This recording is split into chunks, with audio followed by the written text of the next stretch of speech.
এখন বাজে 11টার, আমি রেডি হয়ে গেছি। আর এত গরম গাইস, তোমাদেরকে কি বলবো। আমি এবং মাম্মাম দুজনে রেডি হয়ে গেছিলাম। প্রথম ভেবেছিলাম বাইকে যাব, কিন্তু আমরা কোনো দিন মানে কলকাতায় বাইকে যাইনি। আর আমরা তবুও ভেবেছিলাম বাইকে যাব, কিন্তু বাবা আর মা রাজি হচ্ছে না। তাই ভাবলাম না, ওলা ভাড়াই করা যাক, ওলাতেই যাব। তো হ্যালো এভরিওয়ান, গুড মর্নিং। তোমরা সবাই কেমন আছো? ভিডিওটি বেশ কয়েকদিন আগেকার, একদম সময় পাচ্ছি না পোস্ট করার, কেননা আমি এমন একটা সময়ের মধ্যে দিয়ে চলছি না, আমি নিজেই আয়নাতে ভালোভাবে দেখার আমি টাইম পাই না। ওই যে সকালে ঘুম থেকে উঠে মানে ঝামাক করে রান্নাটা তাড়াতাড়ি করে একটা দুটো তরকারি করে আমার চলে যেতে হয় সেন্টার থেকে এখন আমার 5টার সময় আসতে, এসে আমার আর শরীর চলে না। তো ফাইনালি আমরা গাড়িতে উঠে গেছি, যাব আমরা বড় ননদ এবং ছোট ননদের বাড়িতে। ওখানে আজকে পূজা আছে, মা শীতলার পূজা। তো প্রত্যেক বছর বলে, কোনো বছর আমরা যেতে পারি না, ফাইনালি এবছরে যাই। তো চলো ওখানে গিয়েই আমরা তোমাদের সঙ্গে কথা বলবো, কেননা প্রচণ্ড গরম। তো চলে এসেছি আমরা পিসির বাড়িতে। এসে দেখছি এরা গন্ডি কাটা স্টার্ট হয়ে গেছে। আর আজকে এত গরম পড়েছে, তো রাস্তায় কিন্তু মানে যে যার বাড়ির সামনে কেউ বালতি করে, কেউ মগে করে, কেউ মোটর দিয়ে মানে জল দিচ্ছে, কেননা এত গরমে।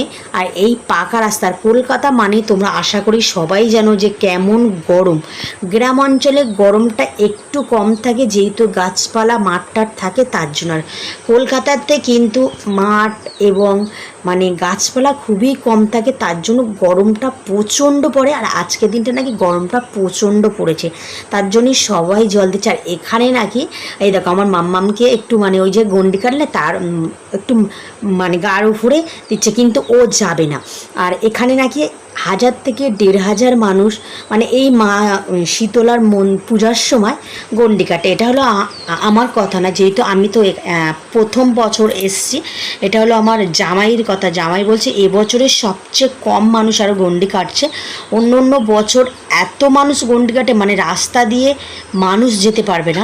তো এবছরে প্রচণ্ড গরম পড়েছে। আর আমি কিন্তু এবছরে মানে প্রথম এসছি, আমার প্রত্যেক বছরই বলে কিন্তু হয়ে ওঠে না। আর এমন একটা আমিও কাজে জয়েন্ট করেছি, তোমরা জানো, মানে কোনো কুটুম বাড়ি যেতে পারি না, আর সময়ও হয় না। আর এখন তো তোমরা আশা করি সবাই জানো আমি ঠিকঠাক ভিডিও আমি দিতে পারি না, কেননা ওই যে সকাল 10:30টায় আমার ক্যাম্পে যেতে হয়, আর বাড়িতে আসি 5:30টায়। এসে না শরীরটা একদমই চলে না। আর এখানে দেখো পূজা স্টার্ট হয়ে গেছে। আর এখানে হচ্ছে ধুনো পোড়ানো হয়ে গেলে তো মা শীতলার পূজা হবে। তো চলো তোমাদেরকে একটু মা শীতলাকে দেখায়। আর মাম্মাম আজকে কিন্তু ভীষণ হ্যাপি। ও না ছোটো মেয়ের বাড়ি আসলে ভীষণ হ্যাপি হয়।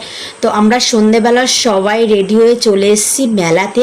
আর এখানে দেখো আমার মাম্মাম ওর জেঠু জেম্মা বড় মেয়ে ছোটো মেয়ে এদের কাছ থেকে কি কিনছে। আর এই দেখো একটা হাতুড়ি কিনে ওর বড় মেয়েকে হাতুড়ি বাড়ি মারছে। আর এই যে আমাদের মা শীতলা, মানে মুখটা এত সুন্দর, মানে একবার দেখলে না মনে হয় মুখটার দিকে তাকিয়ে মানে সারাক্ষণ তাকিয়ে থাকে।